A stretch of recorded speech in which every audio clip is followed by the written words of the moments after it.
मैं साथियों इसके बाद में आता हूं, जो कैबिनेट में नहीं था फैसला, लेकिन आपकी जानकारी के लिए रखना चाहता हूं।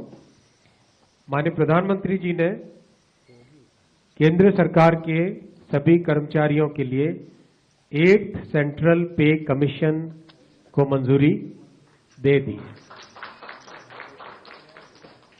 8th सेंट्रल पे कमीशन आप सब जानते हैं 1947 से अब तक 7 पे कमीशन हुए हैं और प्रधानमंत्री जी ने एक रेगुलर रिदम के साथ पे कमीशन बनाने का जो एक संकल्प लिया है, उसके हिसाब से 2016 में लास्ट पे कमीशन 7th पे कमीशन स्टार्ट हुआ था, तो 2026 में इसका टर्म कंप्लीट होता है।